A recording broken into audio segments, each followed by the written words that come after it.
আসসালামু আলাইকুম। হেই beautiful people, আজকে আপনাদের আমি নিয়ে যাব এমন একটি জায়গায় যেটা দেখলে আপনি নিজেই অবাক হয়ে যাবেন যে এটা আদৌ কি বাংলাদেশ? বাংলাদেশ কি সত্যিই এত সুন্দর? হ্যাঁ বন্ধুরা, আজকে আমি এক্সপ্লোর করব সীতা পাহাড়, যেটি রাঙামাটি জেলার কাপ্তাই উপজেলায় অবস্থিত, যাকে আপনারা একটি হিডেন ট্রেজারও বলতে পারেন।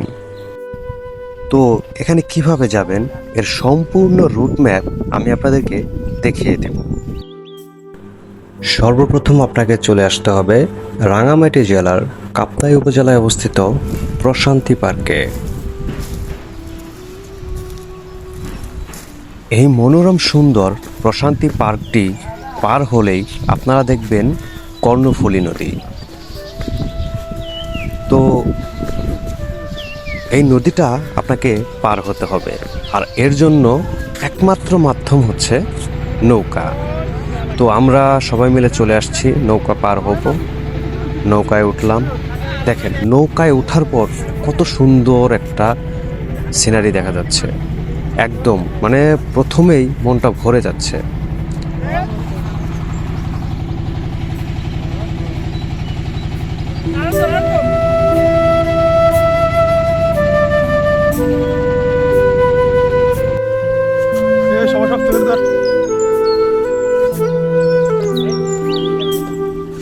তো নৌকা পার হলাম, পার হয়ে আমরা নৌকার ভাড়াটা দিয়ে নেমে গেলাম। তো আমাদের জনপ্রতি ভাড়া পড়েছিল 20 টাকা।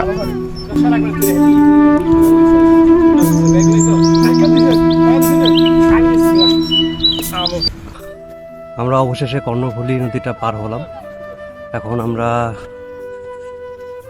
পাহাড় ট্রেকিং করব। সামনে আমার বন্ধুরা অলরেডি সবাই চলে গেছে। এই যে ফটোশুটে ব্যস্ত তানভীর।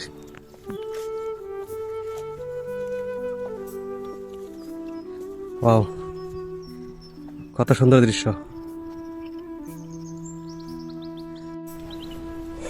রাস্তায় অলরেডি কাদা দেখা যাচ্ছে, জানি না সামনে আর কতটুকু কাদা পাবো, দেখা যাক।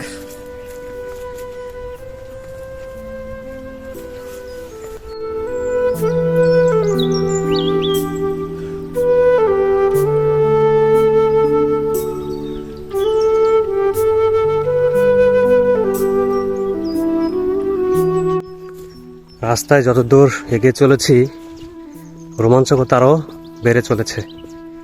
আসলে আমরা ফিল করতে পারছি যে সামনে আমাদের জন্য কত রোমাঞ্চকর পরিবেশ, সুন্দর ন্যাচারাল ভিউ অপেক্ষা করছে। আপনারা যদি আমাদের সাথে সেই ন্যাচারাল ভিউটা উপভোগ করতে চান তাহলে অবশ্যই চলে আসবেন। ওই পাশে আমরা একটা ঝিরির আওয়াজ শুনতে পাচ্ছি, মনে হচ্ছে ঝর্ণা না, ছোট একটা ঝিরি হয়তো। মানে শুরুতেই মুগ্ধ হয়ে যাচ্ছি। যদিও আমাদের গন্তব্য হচ্ছে সীতা পাহাড়, কিন্তু গন্তব্যে পৌঁছানোর আগেই শুরুতেই মুগ্ধ হয়ে যাচ্ছি। দেখেন কত সুন্দর ভিউ, কত সুন্দর ঝুমঘর, দেখেই মনের ভিতর অন্যরকম একটা ভালো লাগা কাজ করছে।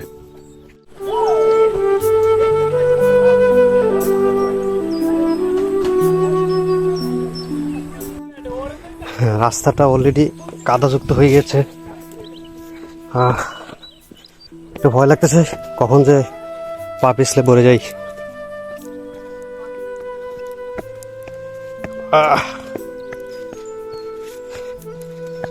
এখনো আহামরি সেরকম কাদা পাইনি যতটা এক্সপেক্ট করেছিলাম। তো সামনে দেখা যাক আরো কাদা হয় কিনা। এই যে সেই ঝিরিটা, সামনে আমাদের একজন ওই ঝিরি পার হতে গিয়ে পড়ে গিয়েছে। একটু সাবধানে যেতে হবে, রাস্তাটা খুব একটা ভালো নয়।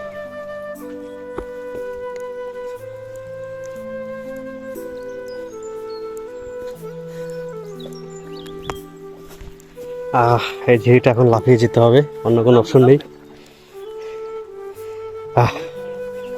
বিসমিল্লাহ।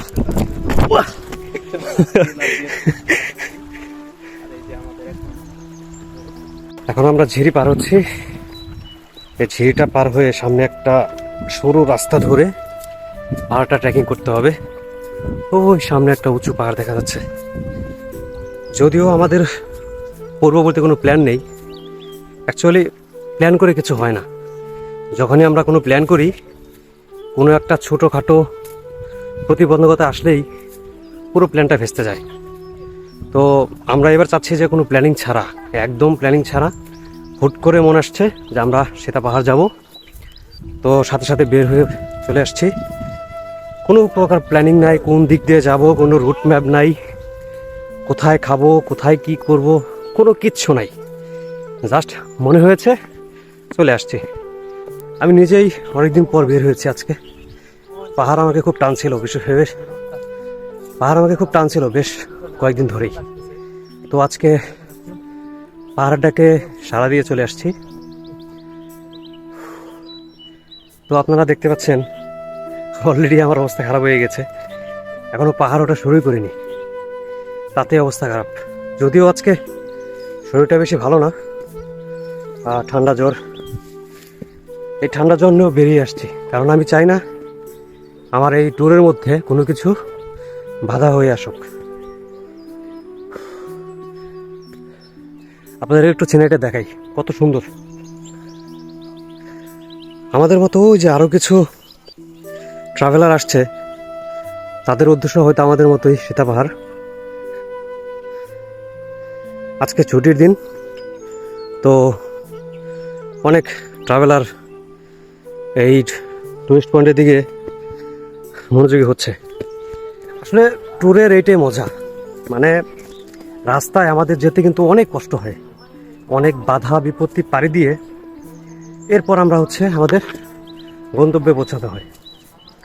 কিন্তু আসলে মেন আনন্দটা সেখানেই, যখন আমরা গন্তব্যে পৌঁছে মনোরম সৌন্দর্যটা দেখতে পারি, আমাদের উদ্দেশ্য সাধন হয়। দেখেন ভাই ভিউ, একদম খাড়া পাহাড়, আর পাহাড়ের উপর আকাশটা দেখেন ভাই, মানে একদম নীল, কত সুন্দর আকাশ। ওই যে দেখতে পাচ্ছেন মাঝখানে যে একটা ঝিরি আছে, তো আমরা ওই ঝিরিটা পার হয়ে আসলাম। যদিও এখনো পাহাড়ের চূড়ায় উঠি নাই, আর অনেক পথ বাকি। যাওয়ার পথে একটা ঘটনা ঘটলো। আমাদের আগে কিছু টুরিস্ট অলরেডি পয়েন্টে চলে গিয়েছিল, তোরা ব্যাক করছে। ওরা আমাদেরকে ওইদিকে যেতে মানা করছে, নিষেধ করছে। ওরা বলছে যে ডেস্টিনেশন নাকি আমরা যতটুকু পথে এসেছি তারও 10 গুণ বেশি দূরে। আসলে অ্যাকচুয়ালি এসব কথা আমাকে অ্যাকচুয়ালি ডিমোরালাইজ করে না, কারণ কষ্ট যতই হোক আমার দৃঢ় বল অনেক বেশি, এবং যাই হোক আমি ডেস্টিনেশনে পৌঁছাবই। কে তানভীর, এনার্জি আছে? ফুল এনার্জি।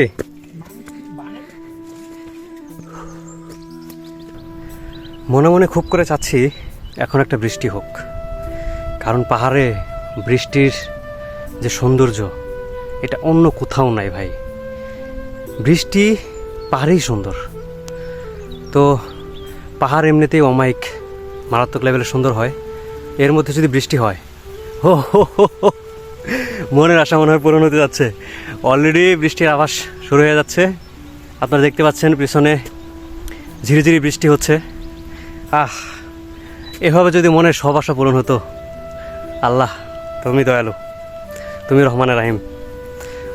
গরমের অবস্থা এমনি খারাপ হয়ে গেছিলো, সেই মাঝে এখন একটু বৃষ্টির স্বস্তি পাচ্ছি। তো চলেন এই হালকা বৃষ্টির মধ্যে আমরা পাহাড় ট্রেকিং করি, আর আপনাদেরকে নিয়ে যাই অনন্য এক সৌন্দর্যে। দেখেন কত সুন্দর ভিউ, মারাত্মক লেভেলের ভিউ ভাই। আপনারা কি ভেবেছিলেন রুমের ভেতর বসে থেকে শুয়ে থেকে সৌন্দর্য দেখবেন? রুমের ভেতর শুয়ে বসে সৌন্দর্য ওই মোবাইলের স্ক্রিন পর্যন্তই সীমাবদ্ধ। আপনাকে প্রকৃতির আসল সৌন্দর্য উপভোগ করতে হলে অবশ্যই ফিল্ডে আসতে হবে, মাঠে নামতে হবে, পাহাড় ট্রেকিং করতে হবে, সমুদ্রে যেতে হবে। রুমের ভিতর ভিডিও দেখে আসলে ওই প্রকৃতির মূল সৌন্দর্যটা ফিল করা যায় না। ঠিক আছে, তো সবাইকে আমন্ত্রণ থাকবে যে যতটুকু সময় পান চেষ্টা করেন কোনো একটা সৌন্দর্য উপভোগ করার, পাহাড় ট্রেকিং করার। ঠিক আছে, তো আপনারা চাইলে সীতাপাহাড় আসতে পারেন। এটা অনেকেই জানেন যে কাপ্তাইয়ের অনন্য এক সৌন্দর্য, অনন্য এক নিদর্শন। বেশ কয়েক বছর আগে থেকেই এখানে ট্রেকিং শুরু হয়েছে, টুরিস্টরা আসা শুরু করেছে। তো যদিও আহামরি তেমন ভাইরাল প্লেস না, এটা খুব বেশি পপুলারিটি পায়নি, তবে যারা যতবারই এসছে মোটামুটি ভালো পজিটিভ ফিডব্যাক নিয়ে যেতে পেরেছে। এরপরে হচ্ছে সবার মতে এটা একটা হিডেন ট্রেজার, হ্যাঁ, যেটা হচ্ছে এখনও রিভিল হয়নি, তবে সৌন্দর্য বাংলাদেশের অনেক বিখ্যাত বিখ্যাত জায়গার থেকেও অনেক বেশি অ্যাট্রাকটিভ। তো আপনাদের একটা ভয়ঙ্কর একটা জিনিস দেখাই, সেটা হচ্ছে একই জায়গায় প্রকৃতির দুই রকম ব্যবহার। দেখেন, এদিকে কোনো বৃষ্টি নাই, ঠিক আছে, কিন্তু ওই যে সামনে যে পাহাড়টা দেখা যাচ্ছে ওইখানে বৃষ্টি হচ্ছে। তো আমি জানি না ক্যামেরা কতটুকু বোঝা যাচ্ছে, তবে আমরা স্পষ্ট দেখতে পাচ্ছি। আপনার এই এরিয়াতে দেখেন একদম পরিষ্কার, বৃষ্টির ছিটে ফোঁটাও নাই, কিন্তু ওই সামনে পাহাড়টাতে ভালো রকম বৃষ্টি হচ্ছে। একই জায়গা, তবে প্রকৃতির দুই রকম ব্যবহার। একটু আশ্চর্যজনক না?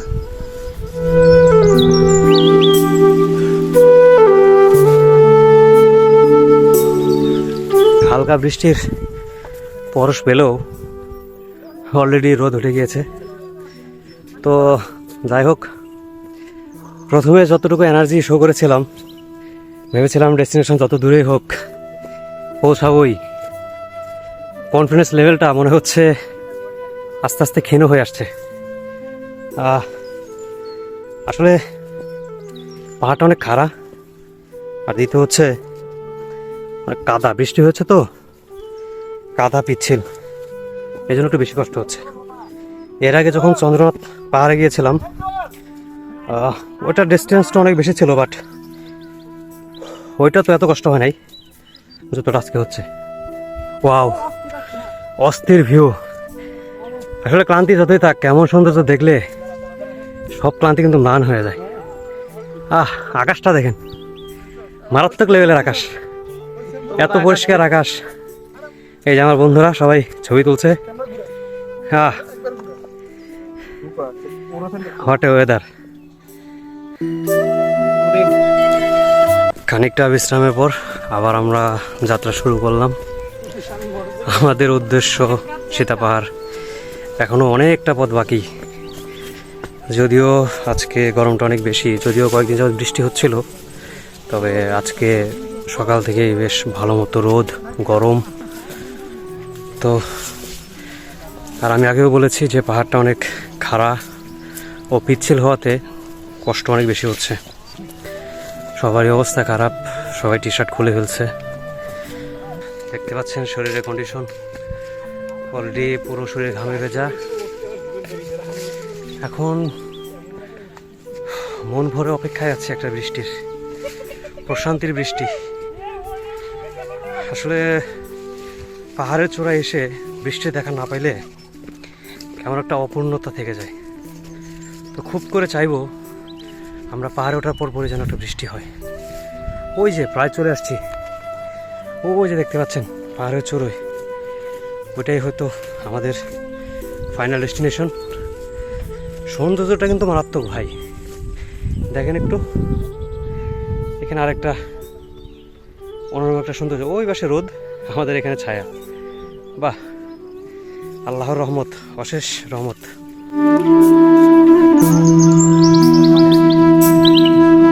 সামনে হয়তো কোনো একটা টুরিস্ট ভাই আছে যিনি গান বাজাচ্ছে সাউন্ড বক্সে। বাহ বাহ,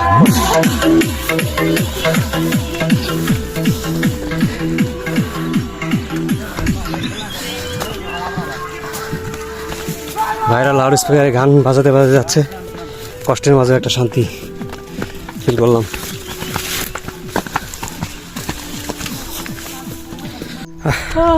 অনেকক্ষণ ট্রেকিং করার পর আবার একটা শান্তির জায়গা খুঁজে পেলাম। কত সুন্দর একটা গাছ, গাছের ছায় বিশ্রাম নিচ্ছে আমাদের দুই ফ্রেন্ড। নাইম, তো ট্রেকিং করে তোমার অনুভূতি কি? ভাই রাস্তাটা হচ্ছে প্রচণ্ড খাড়া, আর পাহাড়ের পাশ থেকে তো গেছে রাস্তাটা, এই কারণে অসম্ভব খাড়া। আর কিছুক্ষণ পর পর আমাদের রেস্ট নেওয়া লাগতেছে, কারণ হচ্ছে অ্যাট এ টাইমে অনেকক্ষণ ট্রেকিং করা সম্ভব হচ্ছে না, কারণ প্রচুর ডিহাইড্রেশন হচ্ছে এবং এই যে মানে শরীর ঘামে একদম অবস্থা খারাপ, প্রচুর ঘাম হচ্ছে। সো আমাদের আস্তে আস্তে রেস্ট করে উপরে যাওয়া উচিত। আচ্ছা, যারা নেক্সট আসবে এখানে তাদের প্রতি আপনার অ্যাডভাইস কি থাকবে? যারা নেক্সট আসবে তাদের প্রতি অ্যাডভাইস থাকবে যে আপনারা পর্যাপ্ত পানি নিয়ে আসবেন এবং খাবার স্লাইন নিয়ে আসবেন। আর যদি দুপুরবেলা আসেন সেক্ষেত্রে দুপুরের খাবারটা নিয়ে আসবেন, আর শুকনা খাবার নিয়ে আসলে তো আরও ভালো।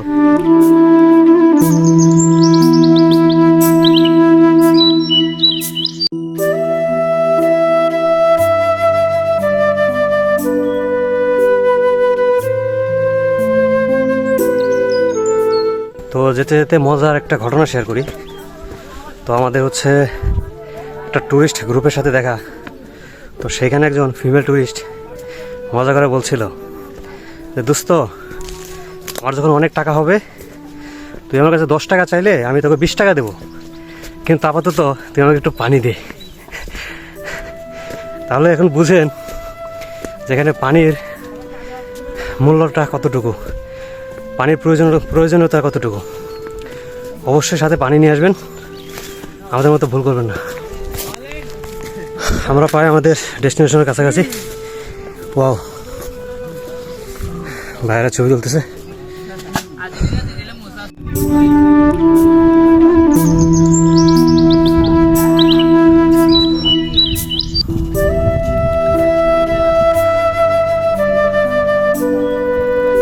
অনুভূতি ভালো লাগে একটু, কিন্তু তবে ওই শোনা যেতে পারবো না।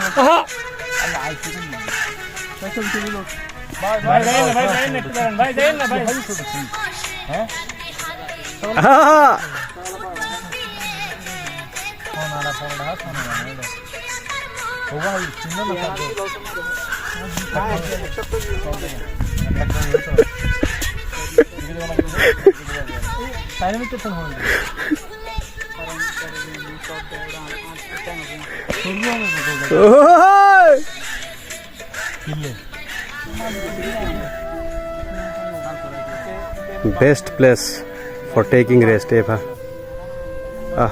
বিশ্রাম নেওয়ার জন্য মারাত্মক একটা জায়গা। মানে এরকম একটা পাহাড়ের চূড়ায়,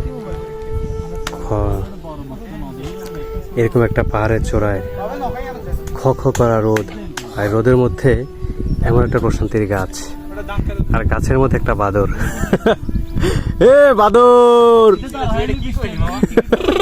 একটা বাদর ঝুলে আছে।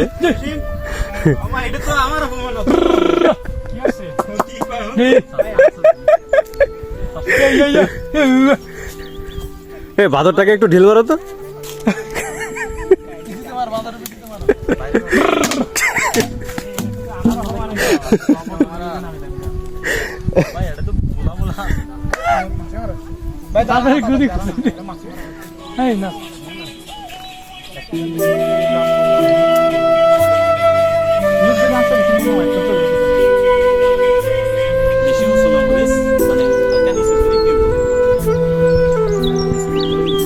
জাস্ট ওয়াও আসে রে। আমার পিছনে যে জায়গাটা দেখতে পাচ্ছেন, অ্যাকচুয়ালি আমাদের গন্তব্য ছিল সেটাই, মানে এই পয়েন্টের সবচেয়ে সুন্দর জায়গা যেটা, ঠিক আছে।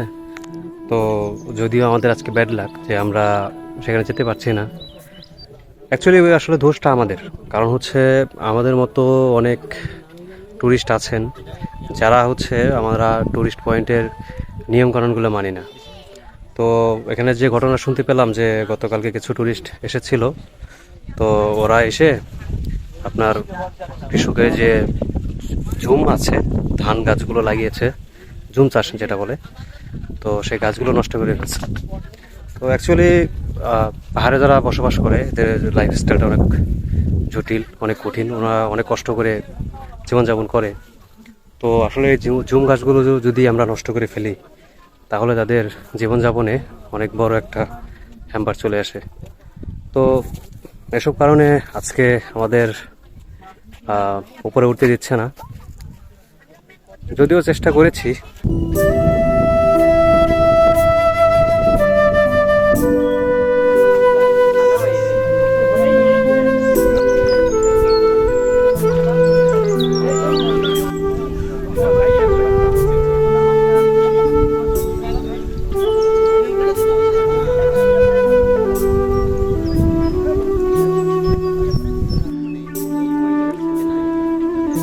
আমার ক্যামেরা ভালো না, ছবি আসে না ভালো।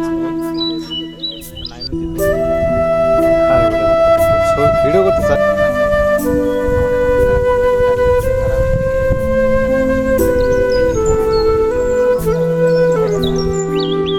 আজকে বলতে হয় যে আমাদের লাকটাই আসলে খারাপ, কারণ এত দূর কষ্ট করে আসার পরেও আমাদের মূল যে গন্তব্য ছিল, যে কেন্দ্রবিন্দু, সেখানে এসেও যেন আসতে পারলাম না।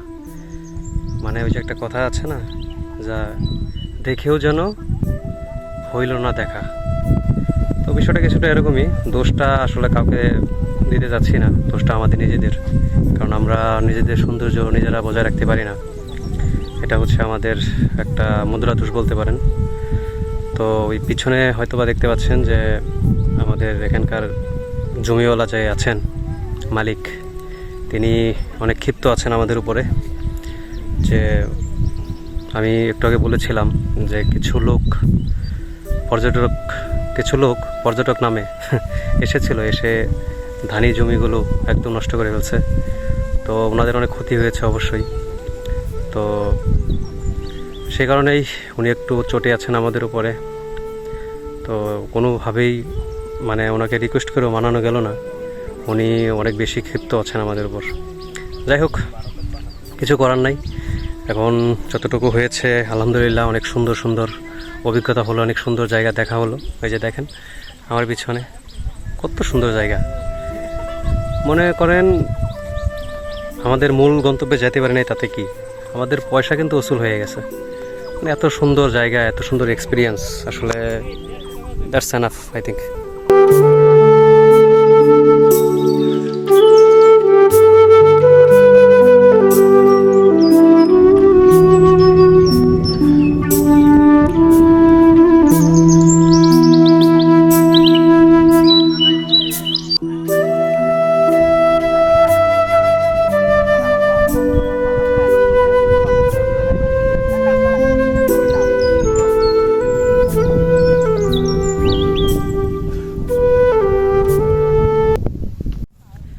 গাইস, একটা রিস্ক নিচ্ছি, যদিও যেতে দিচ্ছে না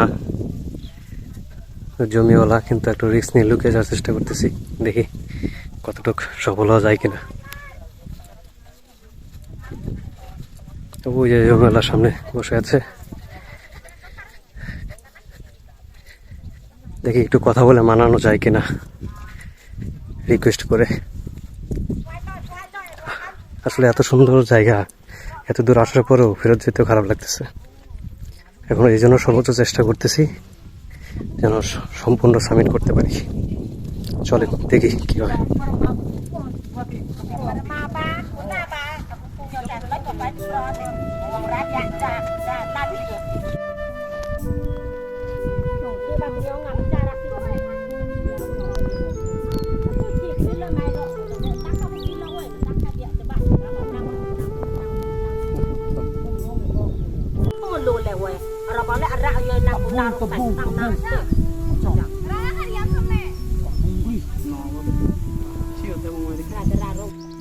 আবারও ব্যর্থ হলাম।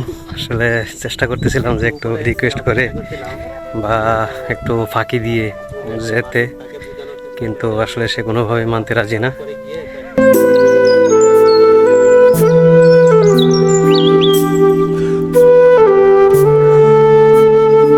তো গাইস, আজকের মতো যাত্রা আমাদের এখানেই সমাপ্ত।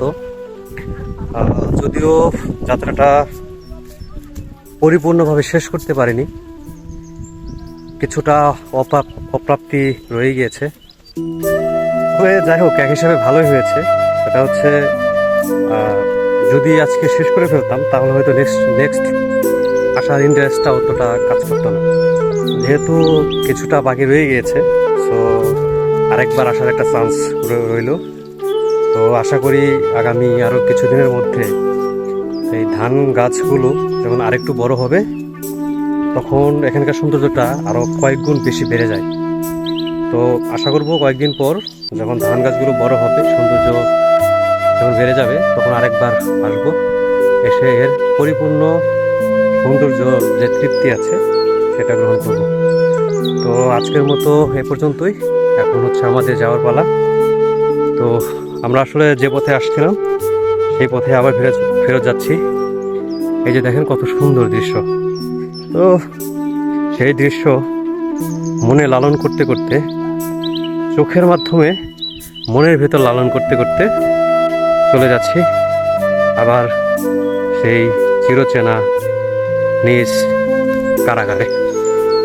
সে পর্যন্ত সবাই ভালো থাকবেন, সুস্থ থাকবেন। আল্লাহ হাফেজ।